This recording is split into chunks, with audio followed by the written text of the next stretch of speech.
दामिनीचं गाणं ऐकलं की वाटतं चामर शीर्षक गीतांसोबत हळूहळू मोठे होत. कपूरची के सिरीज सगळ्यांनीच पाहिली असली तरी रंग बरसे किंवा शोलेचं होली के दिन, काठीनं घोंगडं गुरं चाललं रानात, ठोबडक घोडोबा, निंबोणीच्या झाडामात, मिले सूर मेरा तुम्हारा गाणं, प्रेमात पडल्यावर ऐकलेली प्लेलिस्ट, प्रिय व्यक्तीशी भांडण झाल्यावर ऐकलेली गाणी, आपल्या आयुष्याचा जीवनपट अगदी सहजपणे उलगडून मनाला नवचैतन्य देणारी गाणी म्हणजे एक बेस्ट हिलिंग थेरपी.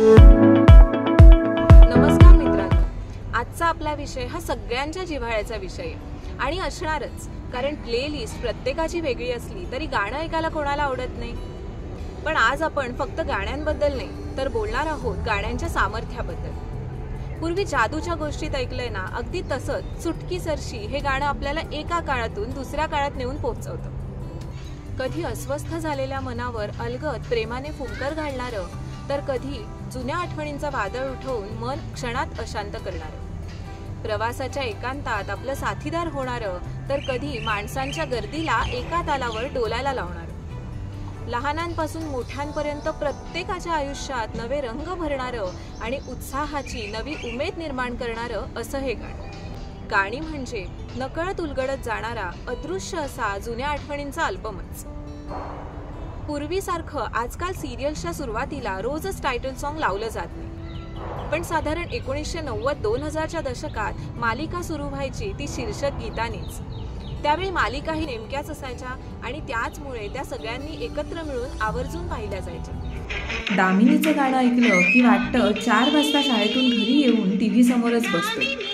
आभाळ माया वादळवाट यांच्या अजरामर शीर्षक गीतांसोबत हळूहळू मोठे होत मग श्रीयुत गंगाधर टिपरे, हसा चकटफू यांनी मनोरंजनाचा ताबा घेतला.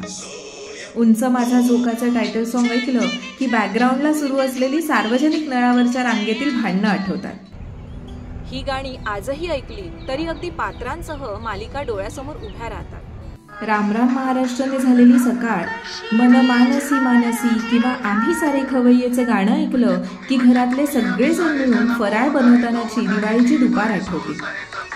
एकता कपूरची के सिरीज सगळ्यांनीच पाहिली असली तरी त्यांची टायटल सॉंग्स 2000च्या दशकातील प्रत्येकालाच माहिती असतील. तेव्हाच्या 10x10च्या घरात कोणी टीव्हीला चिकटून तर कोणी उंबरठ्यात, कोणी पोटमाळ्याच्या शिडीवर तर कोणी मोरीच्या कट्ट्यावर बसून, पण सगळं घर एकत्र मिळून काहीतरी अर्थपूर्ण मालिका बघतानाच्या दिवसांची आठवण ही गाणी करून देतात. आणि त्या सोनेरी क्षणांच्या आठवणीने डोळ्यांच्या कडा आपसुकच पाणावतात. हे झालं सिरियलच्या टायटल सॉंग्स बद्दल, पण काही ठराविक गाण्यांशिवाय आपले सणवारही अपूर्णच आहेत की. चिक्क मोत्याची माळ, बंधू येईल माहेरी न्यायला ही गाणी ऐकली की डोळ्यासमोर उभा राहतो गणपतीचा मंडप, लोकांचा वावर आणि ते उत्साही वातावरण. दहीहंडी, नवरात्री, गरब्याची गाणी, होळी म्हटलं की आजही रंग बरसे किंवा शोलेचं होली के दिन ही गाणीच आधी आठवतात. आली माझ्या घरी ही दिवाळी हे गाणं ऐकलं की पहाटे 4ला थंडीत कुडकुडत उठून अभ्यंग स्नान करून रांगोळी काढायला बसल्याचे दिवस आठवतात. सत्यनारायणाची कथा ऐकली की चाळीतील सार्वजनिक पूजा, तो मंडप, स्पर्धा हे सारं आठवतं.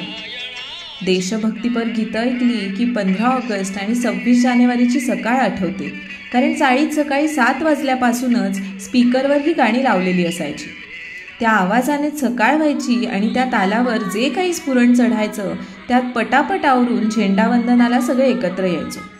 ही शाळा आमची अभिमानाचा एक सोहळा हे आमच्या राजा शिवाजी विद्यालयाचं थीम सॉन्ग ऐकलं की आजही आम्हाला घडवणारी ती पवित्र वास्तू, आदरणीय शिक्षक आणि शाळेतील अगदी कानाकोपरा डोळ्यासमोर तरळतो आणि एक वेगळीच प्रेरणा मिळते.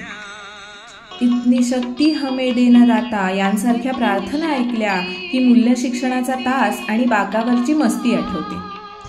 आम्ही ठाकर ठाकर हे गाणं ऐकलं की आठवते ती कला विषयाची डान्सची परीक्षा, कारण साधारण 10 पैकी 7 ते 8 ग्रुपना तारणारं ते एकमेव गाणं असायचं. काठीनं घोंगडं गुरं चाललं रानात ही गाणी ऐकल्यावर आठवतो गॅदरिंगचा स्टेज आणि त्या तालावर थिरकणारी इवली इवली पावलं. मिले सूर मेरा तुम्हारा गाणं त्यावेळच्या ब्लॅक अँड व्हाईट टीव्हीची आठवण करून देतं. पाऊस आल्यावर जसं वाफाळता चहा आणि गरमागरम भजी हवी तशीच सर सुखाची श्रावणी, घन आज बरसे किंवा चिंब भिजलेले ही गाणी सोबत असली की घरात बसूनही आपण पावसाच्या धारांमध्ये अगदी नखशिखांत भिजलेले असतो. लाभले आम्हास भाग्य बोलतो मराठी, कानी पडलं की आपल्या मातृभाषेविषयीचा अभिमान जागृत होतो आणि या जन्मावर या जगण्यावर शतदा प्रेम करावे यांसारखी गाणी जगण्याचं नवं बळ देतात. इतकंच नाही तर अगदी आत्महत्या करायला निघालेल्या माणसाला क्षणात त्याच्या विचारांपासून परावृत्त करण्याचं सामर्थ्य देखील या गीताने सिद्ध केले. गाण्यात असतेच एवढी शक्ती आणि म्हणूनच तर स्वातंत्र्य संग्रामातही जनजागृतीसाठी गाण्यांचा गीतांचाच आधार घेतला जायचा. नॉडी ऑस्वल्डची गाणी थेट उन्हाळ्याच्या सुट्ट्यांमध्ये घेऊन जातात. आता कोकोमेलनची बरीच इंटरॅक्टिव्ह गाणी आली असली तरी खबडक खबडक घोडोबा, निंबोणीच्या झाडामागे ही गाणी मनाच्या अगदी जवळची वाटतात. कधी आईच्या कुशीची ऊब तर कधी बाबांच्या भक्कम आधाराची आठवण करून देतात. या व्यतिरिक्त प्रेमात पडल्यावर ऐकलेली प्लेलिस्ट, प्रिय व्यक्तीशी भांडण झाल्यावर ऐकलेली गाणी, पहिल्या फोनची पहिली रिंगटोन, आपल्या जवळच्यांची कॉलर ट्यून, हे सगळं आयुष्यभर आपल्याला त्या त्या व्यक्तींची, त्या त्या ठिकाणाची आणि त्या त्या काळाची आठवण करून देत राहतो. काही गाण्यांची गंमत तर अशी की ती गाणी ऐकल्यावर आपल्या डोळ्यासमोर नकळत काही दृश्य उभी राहतात, पण त्या दोघांमध्ये नक्की काय कनेक्शन आहे हे मात्र अजिबात लक्षात येत नाही. आजची बरीचशी गाणी गणपतीत डीजेवर नाचायला, हळदीत लावायला बरी वाटतात, पण रात्रीच्या शांततेत किंवा प्रवासाचा आनंद घेताना, अगदी एसटीच्या खिडकीत बसलेलं असताना सुद्धा कानात हेडफोन घालून ऐकायला आपली जुनी, शांत, अर्थपूर्ण गाणी जास्त जवळची वाटतात. म्हणूनच अंताक्षरी खेळतानाही आपल्याला जुनी गाणीच आधी आठवतात. थोडक्यातच काय तर काळ कितीही बदलला, माणसं कितीही टेक्नोसॅव्ही झाली, गोष्टींना कृत्रिम रंग आले, तरी सुद्धा आपल्या मनाच्या हळव्या कोपऱ्यात दडलेला गाण्यांचा खजिना म्हणजे आठवणरूपी शिदोरीच आहे. आपल्याला क्षणात आयुष्याच्या विविध टप्प्यांवर घेऊन जाणारी, त्या त्या काळात आपल्या मनाच्या अगदी जवळ असणाऱ्या आपल्या माणसांची आठवण करून देणारी, आपल्या आयुष्याचा जीवनपट अगदी सहजपणे उलगडून मनाला नवचैतन्य देणारी गाणी म्हणजे एक बेस्ट हिलिंग थेरपी आहे. तुम्हाला काय वाटतं? तुमच्याही काही गाण्यांच्या खास आठवणी असतीलच ना? आजचा व्लॉग तुम्हाला कसा वाटला नक्की सांगा मला कमेंट्समध्ये आणि तुमच्या जवळच्यांबरोबर हा व्लॉग शेअर करायला अजिबात विसरू नका. लवकरच भेटू नवीन विषयासह नवीन व्हिडिओमध्ये.